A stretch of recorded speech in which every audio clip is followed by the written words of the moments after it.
हिंदुओं का कत्लेआम नहीं रुकता है। योगेंद्र नाथ मंडल पाकिस्तान के प्रधानमंत्री से कहते हैं कि ये कत्लेआम रुकना चाहिए, तो वहां के प्रधानमंत्री ने कहा कि हम नहीं रोक सकते क्योंकि हमने तो इस्लामिक स्टेट के रूप में पाकिस्तान को मान्यता दी है। योगेंद्र नाथ मंडल को अपनी जान बचा करके भाग करके वापस हिंदुस्तान आना पड़ा था। 1950 से लेकर के अगले 15-17 वर्ष वह व्यक्ति गुमनाम जीवन जी करके हमेशा के लिए इतिहास में विलीन हो गया। बाबा साहब भीमराव अंबेडकर, जिन्होंने देश के वंचितों के लिए, दलितों के लिए, पिछड़ों की लड़ाई को लेकर के लड़ाई लड़ते रहे, आज भारत के अंदर, दुनिया के अंदर वंचितों और दलितों के मसीहा के रूप में सारे समाज के लिए पूज्य हो गए। बहनों और भाइयों, यह है दो उन महापुरुषों की लड़ाई। एक ने देश के हित में काम किया था, एक ने देश के विभाजन के लिए कार्य किया था। और मैं ये बात आप सबसे इसलिए कह रहा हूं क्योंकि कुछ लोग फिर से आ गए हैं जो योगेंद्र नाथ मंडल बनना चाहते हैं। नाम बाबा साहब का लेंगे लेकिन काम योगेंद्र नाथ मंडल का करेंगे। वे काम योगेंद्र नाथ मंडल का काम कर रहे हैं।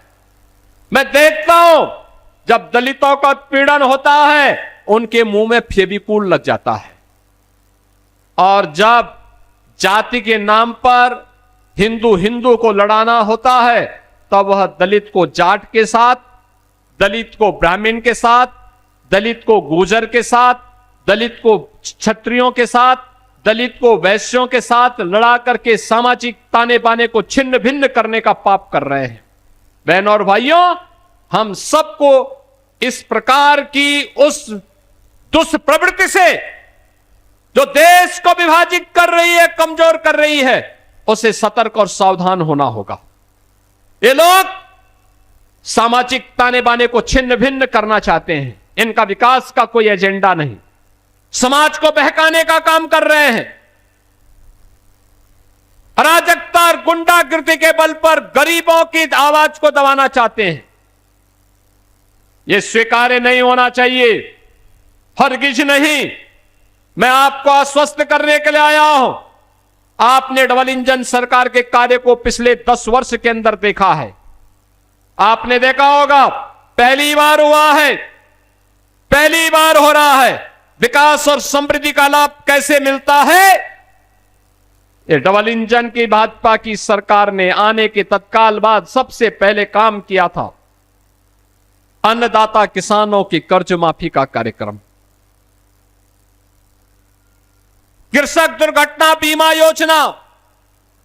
आपने देखा होगा, आपदा के कारण किसान हो या बटाईदार या उसके परिवार का कोई सदस्य आपदा का शिकार होता है तो सरकार उसके लिए धनराशि उपलब्ध करवाती है। 5 लाख रुपए की सहायता उस परिवार को देती है। अभी मंच पर मैंने कुछ परिवारों को दिया है।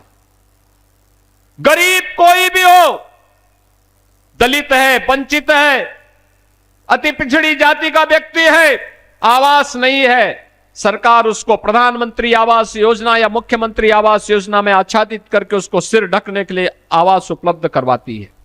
बहनों और भाइयों, भेदभाव कोई नहीं, हर गरीब को फ्री में राशन की सुविधा। मुझे आश्चर्य होता है, कभी कांग्रेस के एक राज्य में एक प्रधानमंत्री ये कहने के लिए मजबूर हुए थे कि मैं 85 रुपया बेचता हूं लेकिन जमीन में 15 रुपया पहुंचता है। 100 रुपया बेचता हूं, जमीन में 15 रुपया पहुंचता है। 85 रुपया कौन खा जाता था? 85 रुपया खाने वाले यही लोग हैं जो आज सपा और कांग्रेस के रूप में आपको दिखाई दे रहे हैं। ये पैसा किसी युवा की छात्रवृत्ति का पैसा था, किसी गरीब के राशन का पैसा था, किसी गरीब के लिए आवास का पैसा था, किसी वृद्धजन के लिए, किसी निराश्रित महिला के लिए और किसी दिव्यांग जन के पैसा, उनकी पेंशन का पैसा था। यह पैसा किसी अन्नदाता किसान का था, यह पैसा किसी गरीब का था, लेकिन इसको डकारने का काम ये लोग कर जाते थे इसलिए पैसा आप तक नहीं पहुंचता था। आज आप देखते होंगे डीबीटी के माध्यम से एक क्लिक किया, प्रदेश के 3,26,00,000 अन्नदाता किसान के खाते में प्रधानमंत्री किसान सम्मान निधि का लाभ पहुंचता है। एक बार बटन दबाते हैं लखनऊ में, पैसा सीधे एक साथ 1,06,00,000 दिव्यांगजनों, निराश्रित महिलाओं और वृद्धजनों के खाते में पेंशन का पैसा उनके खाते में जाता है। आज राशन की सुविधा का लाभ लखनऊ में बैठे बैठे, स्क्रीन में बैठे बैठे हम देख सकते हैं कौन सी फेयर प्राइस शॉप से राशन दिया जा रहा है। और अगर कहीं कोई गड़बड़ कर रहा है तो लखनऊ में हमारी स्क्रीन अलर्ट कर देती है कि फलानी जगह फलानी दुकान में घटतोली हो रही है, वहां पर इस प्रकार का कार्य हो रहा है, और तत्काल छापेमारी करके हम गिरफ्तारी कर लेते हैं। बहनों और भाइयों, कार्य करने की इच्छा शक्ति होती है तब कार्य होता है। आप मुझे बताओ, जो लोग बिजनौर ही नहीं आना चाहते थे, बिजनौर को अपशकुन मानते थे, अपशकुन इसलिए मानते थे क्योंकि बबुआ तो 12 बजे सो करके उठते थे, 12 बजे सो करके उठते थे, 2 बजे तक तैयार होते थे, फिर कुछ खा पी करके फिर उनके जिम जाने का समय हो जाता था, फिर उनकी अपनी मंडली बैठ जाती थी। तो जनता से मिलने की फुर्सत कहां थी?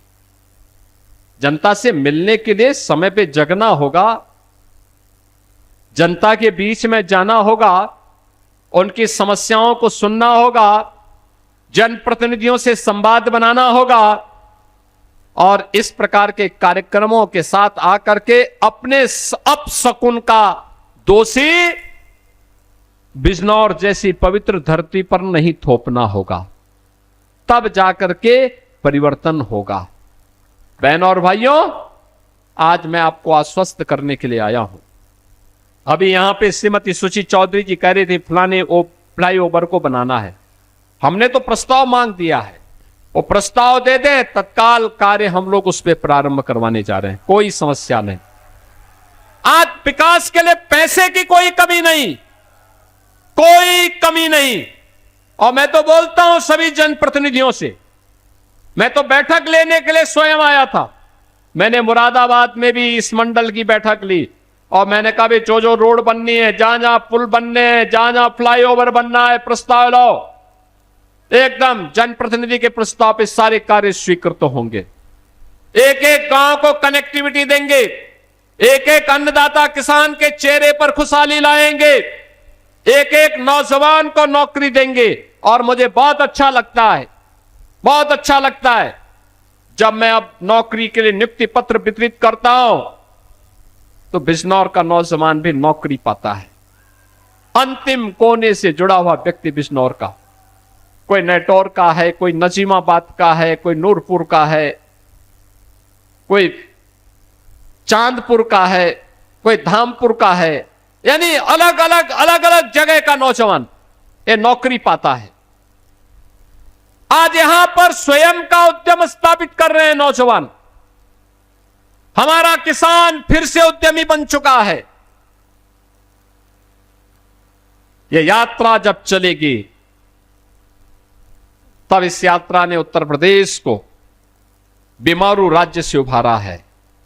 बहनों और भाइयों, मैं लखनऊ में बैठ करके केवल योजना बनाता तो यूपी बीमारूपन से दूर नहीं हो पाता। यूपी बॉटम 3 से आज टॉप 3 नहीं पहुंचता, और आपका बिजनौर भी बॉटम 3 से टॉप 3 में नहीं पहुंचता। ये टॉप 3 में पहुंचने के लिए संघर्ष है, सामर्थ्य है, आपके साथ मिलकर के समन्वय है, और एक साथ मिलकर के विशुद्ध भाव के साथ आगे बढ़ने का कार्य है।